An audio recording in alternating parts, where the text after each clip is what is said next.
I'll never forget the sound of my husband's laughter echoing through that lawyer's office. Not a chuckle, not a snicker.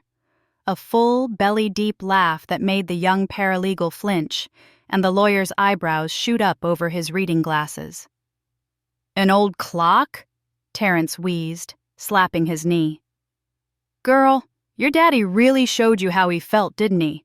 All them years of you running over there every Sunday, cooking his meals, taking him to doctor appointments, and the man leaves you a dusty old grandfather clock." He laughed again, this time leaning back in the leather chair so hard it creaked. "Meanwhile, I get $25,000 for being his supportive son-in-law. Now that's what I call appreciation." I sat frozen in my chair, staring at the mahogany clock standing in the corner of Mr. Augustine's office. They'd brought it here for the reading, per my father's specific instructions. It looked exactly as I remembered from childhood: tall, dark wood, slightly faded face, the pendulum still and silent behind the glass door. Nothing special, nothing valuable, nothing at all. Mr. Augustine cleared his throat. "Mrs. Thornwell, your father was very specific about this bequest. He wanted to ensure you received the clock that stood in his study for 60 years. He included a note." The lawyer slid a small envelope across his desk. "He requested you read it privately." Terrence snatched the envelope before I could reach it, tore it open, and squinted at the single line of my father's shaky handwriting. "Time reveals all truths," he read aloud, then snorted. "Old man was losing it at the end, wasn't he? Talking in riddles." He tossed the note at me. "Well, at least I got something useful out of this. 25 grand will cover that fishing boat I've been eyeing." I picked up the note with trembling fingers, reading my father's words over and over. Time reveals all truths. What did that mean? "We'll take the money as a check today," Terrence announced, standing up and stretching. "And I guess we'll haul that ugly clock back to the house. Might get a few hundred for it at the antique shop on Morrison Street." "No." The word came out sharper than I'd intended. Both men looked at me. "Daddy wanted me to have it. I'm keeping it." Terrence's smile faded into something colder. "Vivian, baby, let's be reasonable. We could use the space in the living room for something actually worth looking at." "That thing is hideous." I said no. Before we continue, quick question. What would you do in this situation? Let us know in the comments, and don't forget to subscribe for more stories like this. To understand how I got here, 67 years old, sitting in a lawyer's office being humiliated by my own husband, I need to take you back, way back, to when I was young and foolish and thought love conquered all. I met Terrence Thornwell 45 years ago at my cousin Anaya's wedding reception. I was 22, fresh out of business school, ready to take on the world.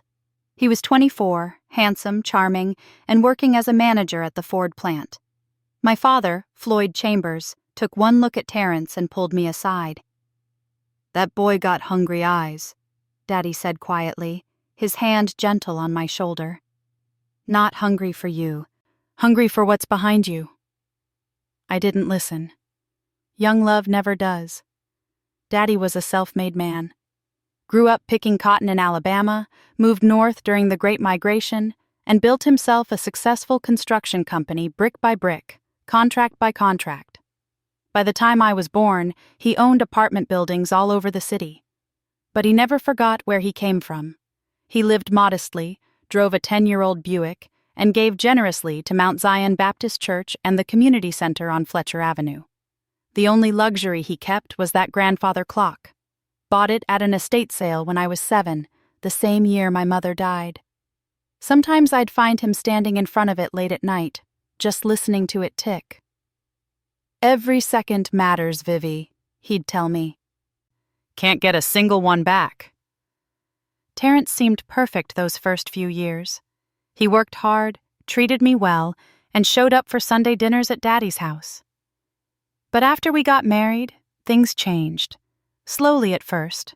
A comment here and there about my cooking, complaints about how much time I spent with Daddy, suggestions that maybe I didn't need to work since his salary could cover us just fine. Then the control started. He wanted to manage our finances, make all the big decisions, know where I was every minute. At first, I thought he was being protective. By the time I realized he was being possessive, I felt trapped. We had no children. Terrence didn't want them, said they'd be too expensive. But he made sure I was dependent on him for everything. Daddy saw through it all. "You can always come home," he told me once, when Terrence had been particularly cruel about my weight gain. "My door is always open, baby girl. Always." But I was stubborn, proud. I'd made my choice, and I was going to stick with it. Even when Terrence quit his job at the plant because his supervisor disrespected him. Even when his next 3 jobs ended the same way. Even when I had to go back to work at 60 to keep us afloat because his pride wouldn't let him take just any job. For the last 7 years, I worked the front desk at Valley Memorial Hospital. 4 days a week, 8-hour shifts, dealing with people's pain and insurance paperwork, while my knees ached and my back screamed. Meanwhile, Terrence sat at home watching sports and complaining about dinner. But every Sunday, I still went to Daddy's house, made him lunch, cleaned, sat with him while we watched the church service on TV since he couldn't get out much anymore. Terrence hated it, said I was wasting my only day off on an old man who'd probably forgotten my name half the time. Daddy never forgot. His mind stayed sharp right up until the stroke took him 3 weeks ago. I was at his bedside when he passed, held his hand, whispered how much I loved him. Terrence didn't even come to the hospital, said he had a poker game he couldn't miss. At the funeral, Terrence was suddenly the devoted son-in-law, shook hands, accepted condolences, hugged me in front of the whole congregation like he was my rock. Reverend Owens, who'd known our family for 40 years, gave him a look that could have curdled milk. After everyone left the burial, Terrence drove us home and spent the evening on his laptop, researching estate law. "Your daddy was worth at least $2 million, he announced, his eyes glittering with something ugly. "Property alone has got to be worth that, plus investments, savings, stocks.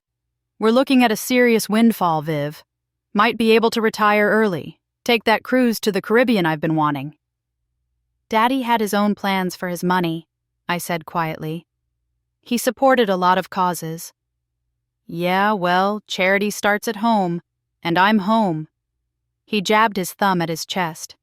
"After all these years of struggling, we finally get what we deserve." The will reading was set for 2 weeks later. Terrence insisted on buying a new suit for the occasion. Put it on our credit card, the one I paid every month from my hospital paycheck. When Mr. Augustine read through the will, it became clear Daddy had been as generous in death as he was in life. Mount Zion Baptist Church received $500,000 for their building fund.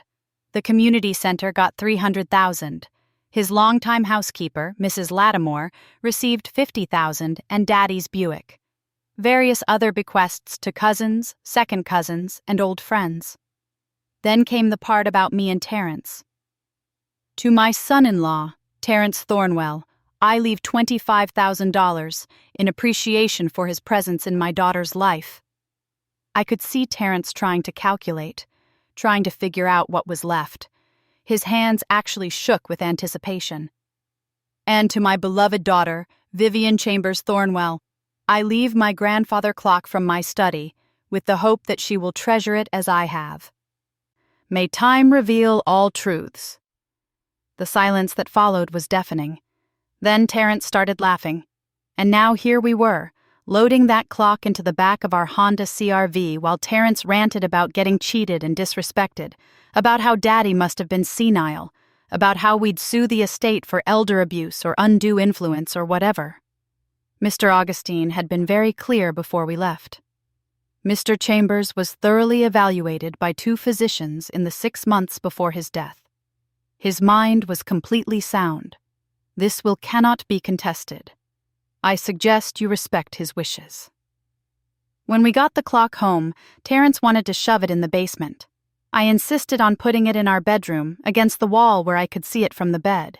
He thought I was being sentimental, stupid, clinging to false hope. "Fine," he spat. "Keep your ugly clock.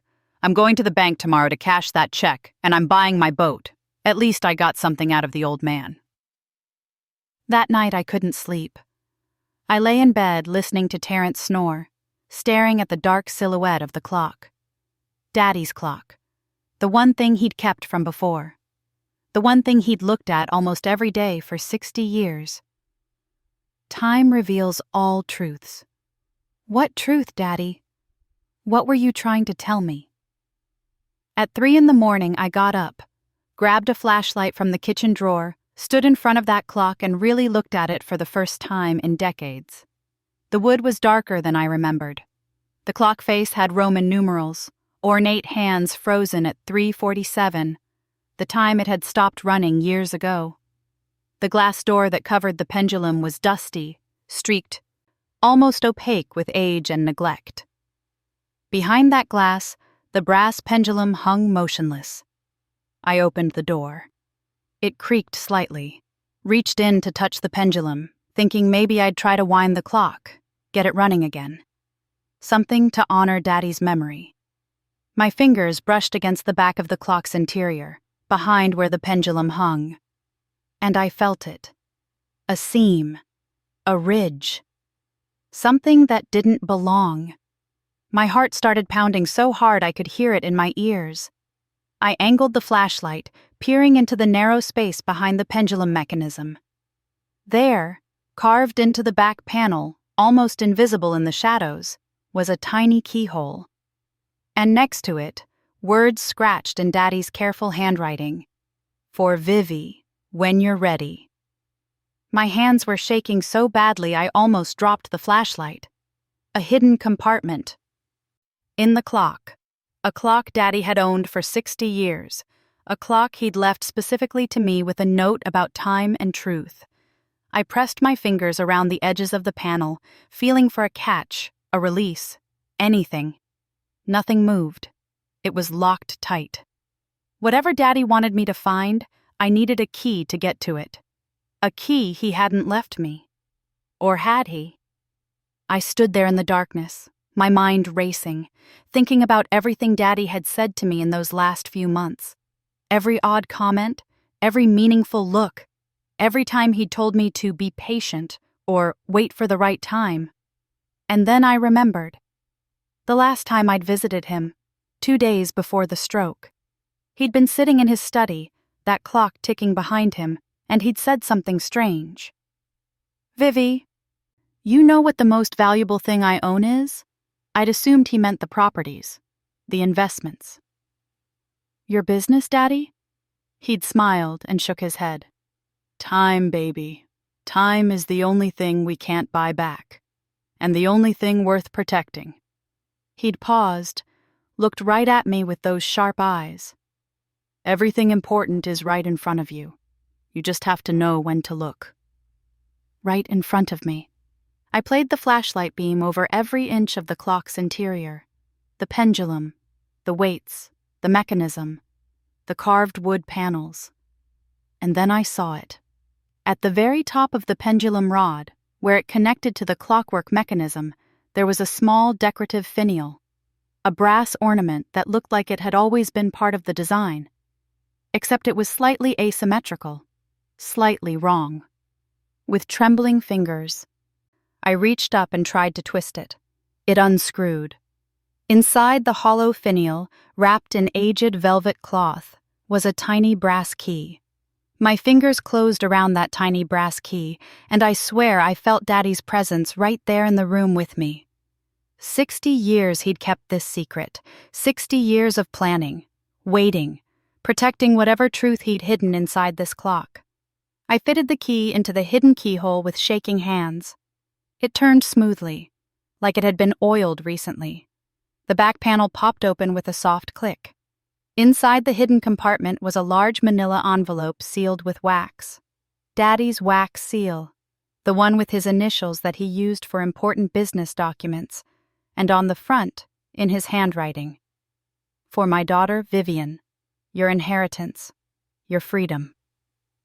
I pulled the envelope out, careful not to make any noise that might wake Terrence. Sat down on the floor right there, my back against the bed, and broke the seal. The first thing that fell out was a letter. Daddy's handwriting, stronger than those last shaky months, like he'd written it years ago. "My dearest Vivi," it began. "If you're reading this, I'm gone, and you've been brave enough to look for the truth I promised. I'm so proud of you, baby girl. Always have been. You think I didn't know what your marriage became? You think I didn't see the way that man diminished you, controlled you, made you smaller and smaller until you forgot the bright, fierce woman you used to be? I saw it all, and it broke my heart. But I also knew you had to find your own way out, had to be ready, had to want it for yourself. So I waited, and I planned." Inside this envelope, you'll find documents for a trust fund I established 30 years ago, right after Terrence lost his third job and I realized what kind of man he truly was. I've been building it ever since. $8 million, Vivian. All yours. Set up in a way that Terrence can never touch, never claim, never even know about unless you choose to tell him. The trust is managed by Darnell Augustine. Yes, the same lawyer reading my will. He's known about this for decades. The money is accessible only to you, with your signature and identification. No joint accounts, no community property laws apply. This is yours alone. I'm also leaving you all the documentation you need to understand that the $25,000 I left Terrence wasn't generosity, it was evidence. Every penny I ever gave that man, every loan he never paid back, every time I covered your bills because he wouldn't work, it's all documented in here. $43,000 over the years, not counting the $25,000 in the will. When you're ready to leave him, and I pray you will be, you'll have ammunition for court. You deserve better, Vivi. You always did. Take this money. Take your freedom. Live the life you should have had. Time reveals all truths, and now it's time for you to know yours. All my love, forever and always, Daddy. I had to cover my mouth to keep from sobbing out loud. $8 million. Daddy had been protecting me for 30 years, building me an escape route, giving me the power to leave. The envelope contained everything. Trust documents with my name only. Bank statements showing decades of careful investment and growth. A detailed ledger of every dollar Daddy had given or loaned to Terrence with dates, reasons, and copies of checks. Legal documents prepared by Mr. Augustine, ready to file for divorce if I wanted them. Even information about apartments Daddy owned that I could move into immediately, all paid up for 2 years. He'd thought of everything. I sat there on the floor until dawn, reading every page, memorizing every detail, understanding for the first time that Daddy hadn't left me an old clock out of senility or indifference.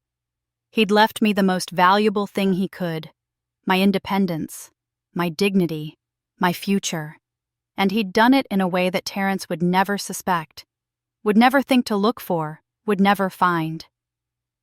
When the sun came up, I carefully put everything back in the envelope, locked it in the secret compartment, and hid the key in my jewelry box under my grandmother's pearl earrings that I never wore anymore. Then I climbed into bed next to my still snoring husband and closed my eyes. For the first time in decades, I felt something I'd almost forgotten. Hope. But I couldn't just rush out and grab the money. I had to be smart, careful. Terrence was going to the bank that day to cash his check. He'd be in a good mood, distracted by his boat shopping. That would give me time to think. Plan. I called in sick to the hospital, told them I needed a few days to grieve. They understood. After Terrence left, practically skipping to his car with that check in his wallet, I called Mr. Augustine's office. "Mrs. Thornwell," he answered warmly. "I was hoping to hear from you." "You knew," I said, not an accusation, a statement. "About the trust. Your father asked me to wait until you found it yourself. He said that when you were ready, truly ready, you'd look beyond the surface. You'd find what he left you." He paused. "I have to say, I thought it might take longer. Floyd said you were smarter than you gave yourself credit for. I nearly laughed, nearly cried, did a little of both. Can we meet, today? I'll clear my schedule. Come at 11. I dressed carefully. Not the old clothes I wore around the house because Terrence said there was no point in wasting nice outfits on housework. I put on the navy dress I'd bought for Daddy's funeral. Did my makeup, fixed my hair, looked at myself in the mirror, and barely recognized the woman staring back. She looked strong, determined, free. Mr. Augustine's office was in a nice building downtown, the kind with marble floors and real plants in the lobby. His secretary, a young woman named Tamika, smiled at me like she knew exactly who I was. Mrs. Thornwell, go right in. Mr. Augustine is expecting you. The lawyer stood when I entered, came around his desk to shake my hand properly. He was in his 60s, had known Daddy since they were both young men trying to make something of themselves. There were pictures on his wall, his family, his church, his community. A good man, an honest man. Vivian, he said gently, I'm so glad you found Floyd's gift. Why didn't you tell me? At the reading? Because he asked me not to. Floyd was adamant that you discover it yourself. He said... Mr. Augustine pulled out a folder, opened it to a handwritten note clipped inside. He said, if I just tell her she has money, Terrence will smell it on her.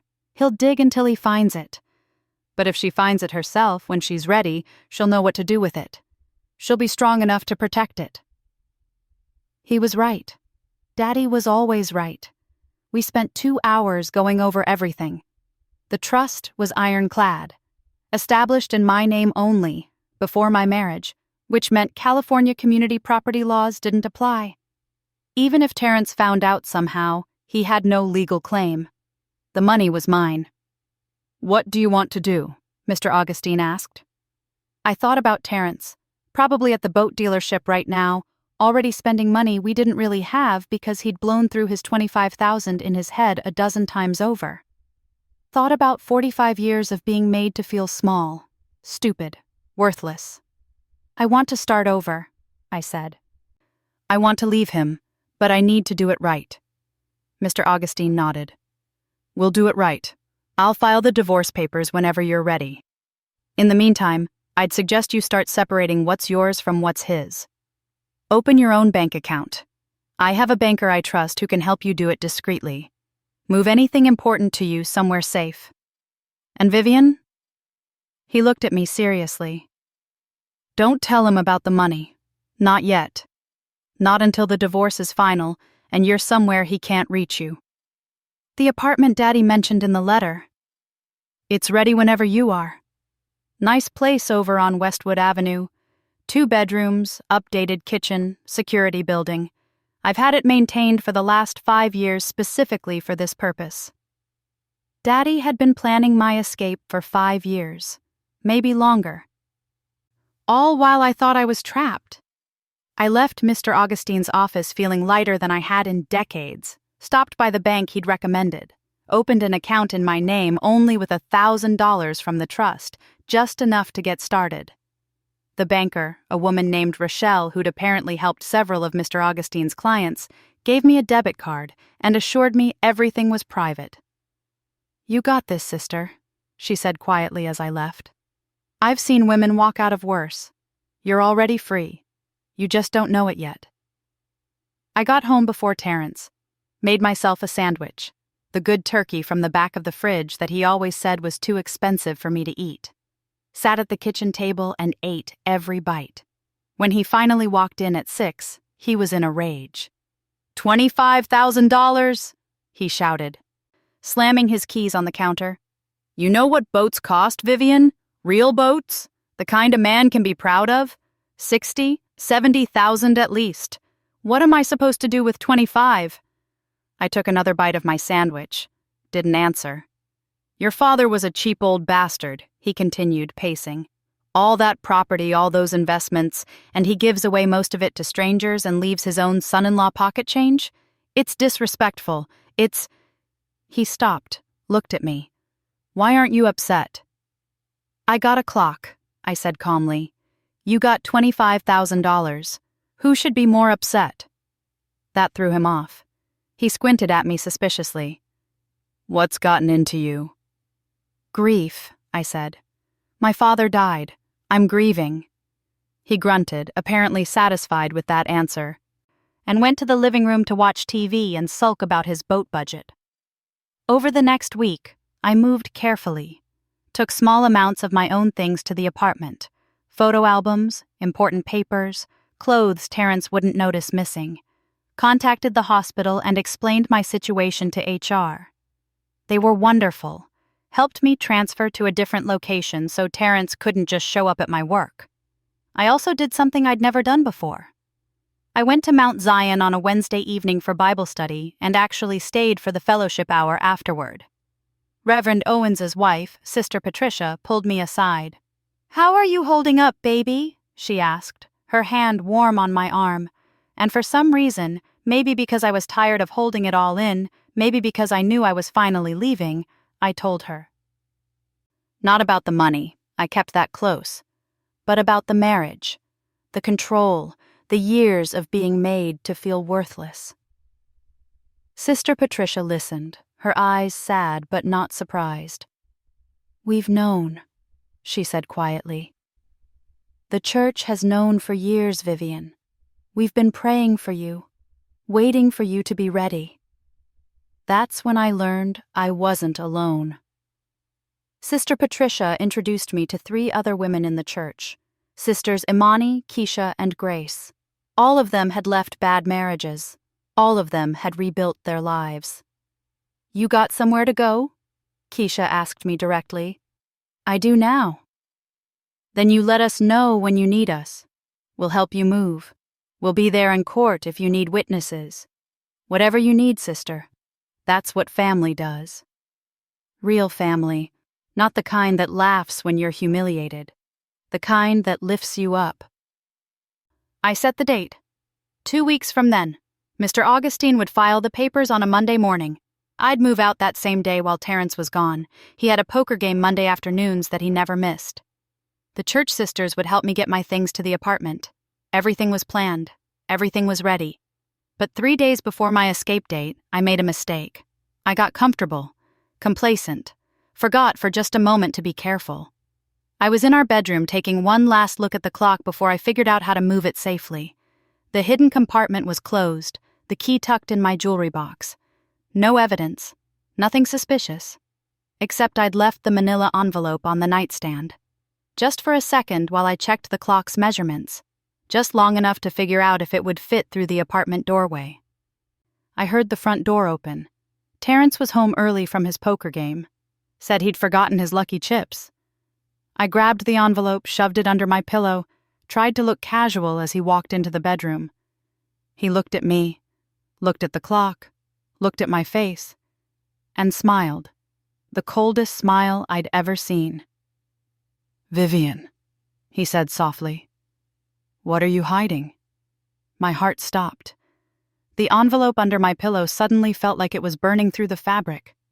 45 years of marriage taught me to read Terrence's moods. And this one, this cold, calculating calm, was the most dangerous. "Nothing," I said, keeping my voice steady. "Just going through some of Daddy's old papers. Grief work." He moved closer, slowly, like a cat cornering prey. "You've been acting strange lately, secretive, getting all dressed up to go places. Coming home with that look on your face." "What look?" "Like you know something I don't." He reached for the pillow. I stepped between him and the bed. "Terrence, I'm grieving my father. I'm allowed to have private moments." "In our house? In our bedroom?" His voice rose. "I'm your husband, Vivian. We don't have secrets." The irony would have been funny if I wasn't terrified. This man who'd hidden his job losses, his gambling debts, his poker game losses, this man was talking about secrets. "Move," he said. "No." His hand shot out and grabbed my arm, not hard enough to bruise. He'd learned years ago to be careful about that. but firm enough to move me aside. He yanked the pillow up. The envelope was gone. I'd grabbed it while stepping forward, hidden it behind my back. Old instincts from years of hiding money for groceries, hiding my paychecks, hiding anything I didn't want him to control. He tore through the bedding, checked under the mattress, got on his hands and knees to look under the bed, found nothing. "I know you're hiding something," he said, breathing hard. "I can feel it. You're being paranoid." He stood up, studying me with those calculating eyes. Then he looked at the clock, really looked at it. "That thing," he said slowly. "Your father's precious clock. You've been obsessed with it since we brought it home, refused to sell it, insisted on keeping it where you could see it." He walked over to it, running his fingers along the wood. "What's so special about it, Vivian?" "It was Daddy's. It's sentimental." "Your daddy didn't do sentimental without a reason." He opened the glass door, peered inside, reached for the pendulum. I held my breath. His fingers brushed past the hidden keyhole, invisible in the shadows unless you knew exactly where to look. Touched the back panel that I'd locked shut. Found nothing. "Just an old clock," he muttered, but his eyes said he didn't believe it. For the next 3 days, Terrence watched me like a hawk. Followed me from room to room, checked my purse when he thought I wasn't looking, even called the hospital to verify I'd actually been at work when I said I was. I played it cool, acted normal, grieving but not suspicious. The envelope stayed hidden in the lining of my winter coat in the back of the closet. The key stayed in my jewelry box. The clock stayed locked tight. And I moved up my timeline. "I can't wait until Monday," I told Mr. Augustine on the phone from the hospital break room. "He knows something's wrong. If I wait, he'll figure it out." "Can you get out this weekend?" "Saturday.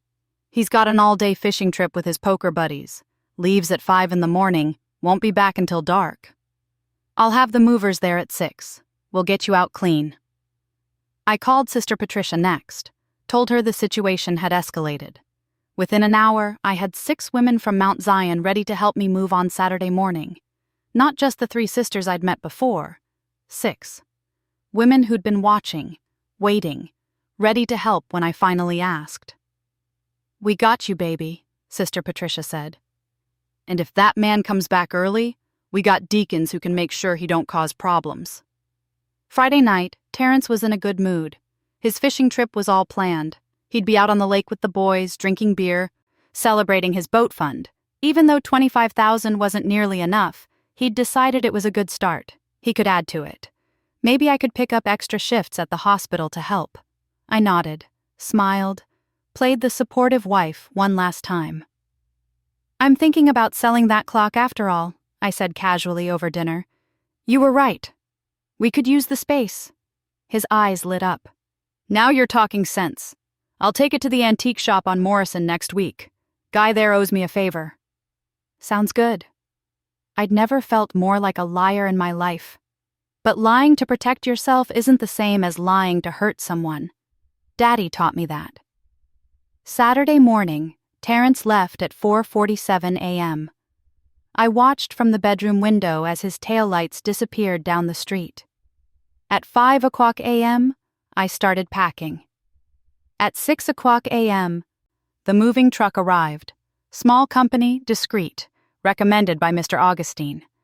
2 professional movers who didn't ask questions. At 6:15 a.m., Sister Patricia pulled up with Sisters Amani, Keisha, Grace, and 2 women I'd never met, Sister Jolene and Sister Aisha. They came with boxes, tape, determination, and thermoses of coffee. "Let's get you free," Sister Patricia said. We moved like a well-oiled machine. The sisters packed my clothes, my personal items, kitchen things I'd bought with my own money, photo albums, my grandmother's quilt, books, everything that was mine. The movers handled the furniture, the bedroom set my mother had left me, the dining chairs I'd inherited from my aunt, a bookshelf I'd bought before Terrence and I married, and the clock, that precious clock. We wrapped it in blankets, secured it with straps, loaded it carefully into the truck like the treasure it was. By noon, the house looked like I'd never lived there. My closet was empty, my dresser was bare. The bedroom set was gone, replaced by the cheap spare bed from the guest room. I walked through each room one last time. 45 years of my life had happened in this house. 45 years of making myself smaller, quieter, less. Never again. I left my wedding ring on the kitchen counter. Next to it, a manila envelope, not the one from the clock, a different one. Inside was a copy of Daddy's ledger showing every penny Terrence had borrowed and never repaid. A note from Mr. Augustine stating that divorce papers had been filed. And a single sentence from me: I deserve better. I'm taking it. Sister Patricia drove me to my new apartment. The others followed with food, supplies, welcome gifts. By the time the movers finished unloading, my new home was filled with laughter, sisterhood, and the smell of Sister Keisha's famous sweet potato pie. The clock stood in my new living room, visible from everywhere. My freedom, my father's final gift. You did it, sister, Sister Imani said, hugging me tight. You're free. I was, but Terrence wasn't going to accept it quietly. He called at 7 that evening, 37 times. I didn't answer. He showed up at the apartment building at 8, couldn't get past the security door, yelled my name in the lobby until the security guard threatened to call the police. The calls and texts continued for days, angry, pleading, threatening, promising to change, swearing I'd regret leaving. Mr. Augustine filed a restraining order. The judge granted it immediately after reviewing the documentation of Terrence's behavior. The divorce hearing was set for 6 weeks later. Terrence hired a lawyer, demanded half of everything, claimed I must have hidden assets because I could suddenly afford my own apartment. His lawyer filed motion after motion trying to access my bank records, my employment records, anything that might reveal money.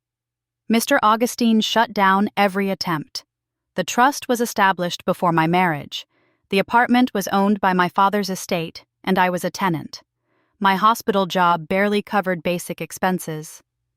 There was nothing for Terrence to find. The day of the hearing, I walked into that courtroom wearing a new dress, emerald green, tailored, beautiful. My hair was done. My makeup was perfect. I looked like the woman I used to be, the woman I was becoming again. Terrence looked smaller somehow, hunched, angry. His lawyer kept whispering urgently in his ear. The judge was a black woman in her 50s, the Honorable Judge Simone Washington. She'd seen cases like mine before. I could tell by the way she looked at Terrence, then at me, then at the stack of documents Mr. Augustine presented. Daddy's ledger, bank statements showing Terrence's spending patterns, my hospital pay stubs showing I'd been the primary breadwinner for 7 years, testimony from Reverend Owens about Terrence's treatment of me, written statements from the church sisters. Terrence's lawyer tried to argue that I was hiding assets, that my sudden independence proved I had money I wasn't disclosing. Judge Washington looked over her glasses at him. Counselor, your client received $25,000 from the deceased's estate. Where is that money now? Silence. According to these bank records, he spent it in 3 weeks. On a boat down payment he later defaulted on, casino trips, and sports betting. Your client's financial irresponsibility is not evidence of Mrs. Thornwell hiding assets. It's evidence of why she needed to leave. The divorce was granted. No alimony for either party. Clean split. I walked away with my freedom, my dignity, and a restraining order that kept Terrence at least 500 feet away from me at all times. In the hallway outside the courtroom, he tried one last time. Vivian, please. I can change. I know I messed up, but we can fix this. 45 years of marriage has to count for something. I looked at him, really looked at him. Saw him for what he was, a small, insecure man who'd tried to make himself bigger by making me smaller. 45 years taught me what I don't want, I said quietly. Thank you for that lesson. I walked away. Sister Patricia, Keisha, and Imani were waiting for me by the elevators. They'd taken the day off work to be there, to support me, to witness my liberation. "How you feel, sister?" Sister Patricia asked as we stepped outside into the sunshine. "Free," I said. And I meant it. The next day, I met with Mr. Augustine to access the trust fund. $8 million. More money than I'd ever dreamed of having. "What do you want to do with it?" he asked. I'd been thinking about that. About Daddy's legacy. About what he would have wanted. "I want to set up a foundation," I said, "for women leaving bad marriages. Help with security deposits, legal fees, moving costs, job training, everything they need to start over." Mr. Augustine smiled. "Floyd would love that. Call it the Floyd Chambers Freedom Foundation." Perfect. I kept $2 million for myself, invested it conservatively, enough to live comfortably, travel, enjoy my life. The rest went into the foundation, which Mr. Augustine helped me establish properly. Within 6 months, we'd helped 23 women leave dangerous or controlling situations, provided safe housing, legal support, job training, counseling, everything I wish I'd had decades ago. The Church Sisters became the Foundation's volunteer network. Sister Patricia ran the support groups. Sister Keisha taught financial literacy classes. Sister Imani, who was a paralegal, helped with paperwork and court prep. We grew, expanded, made a real difference. And every evening, I'd come home to my apartment, my space, my sanctuary, and I'd sit in front of Daddy's clock. I'd gotten it professionally restored. The pendulum swung again, the chimes rang on the hour, time moving forward, never backward.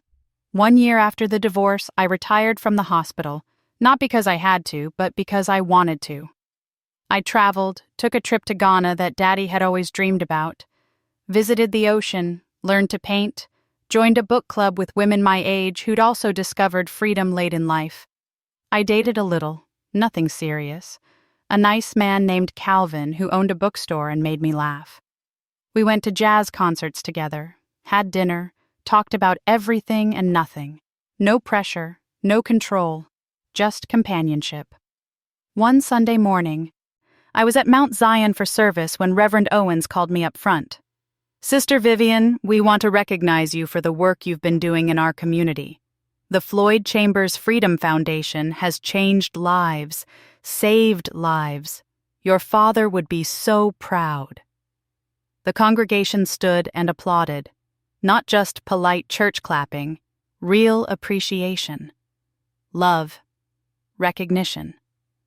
I looked out at those faces, saw 3 women I'd helped personally, sitting with their children, free from the men who'd controlled them, saw the church sisters who'd helped me escape, saw Mr. Augustine in the back, smiling. And I felt Daddy's presence, not in a supernatural way, in the way that legacy lives on, in the good we do, in the people we help, in the love we leave behind. Time reveals all truths. Daddy's truth was that he loved me enough to give me the tools to save myself, not to rescue me, that wouldn't have worked, but to give me the means, the opportunity, the choice. That grandfather clock sits in my living room still. Sometimes visitors ask about it. "It's beautiful," they say. "Antique?" "It's priceless," I tell them. "My father left it to me. It taught me the most important lesson of my life." "What's that?" I smile, watching the pendulum swing. Steady, reliable, true. That it's never too late to start over. Every second is a new beginning. You just have to be brave enough to take it. 3 months ago, Terrence remarried. Some woman he met at the casino who apparently doesn't mind his gambling. I heard through the grapevine. Didn't feel a thing. Not anger, not jealousy, not even satisfaction. Just indifference. And that, I realized, was the sweetest freedom of all. Last week, I got a letter. Forwarded through Mr. Augustine's office. Terrence didn't have my address. Inside was a check for $800 and a note. "Partial payment on what I borrowed from your father. Will send more as I can."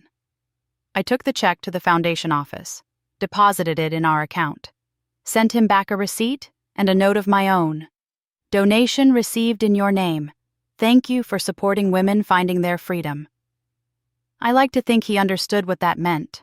I'm 72 now, 5 years since Daddy passed, 5 years since I found that hidden compartment and the future he'd built for me. 5 years of freedom. The Floyd Chambers Freedom Foundation has helped over 300 women. We've expanded to 3 cities. We have corporate sponsors, grant funding, and a waiting list of volunteers who want to help. But the best part, the part that makes me cry happy tears, is the letters, the cards, the messages from women who got out, who rebuilt their lives, who found themselves again. You saved my life, they write. You gave me hope. No, I want to tell them, my father gave me hope. And I'm just passing it on. That's what legacy really is. Not money in a bank account, not property or possessions. It's the ripple effect of love, of planning, of believing someone is worth saving, even when they don't believe it themselves. Every night before bed, I wind that clock, listen to it tick, watch the pendulum swing, and I thank Daddy for seeing me, for protecting me, for loving me enough to wait until I was ready. Time reveals all truths, and the truth is, I was never alone. I was never forgotten. I was always loved. I just had to be brave enough to look. That's all for today's story.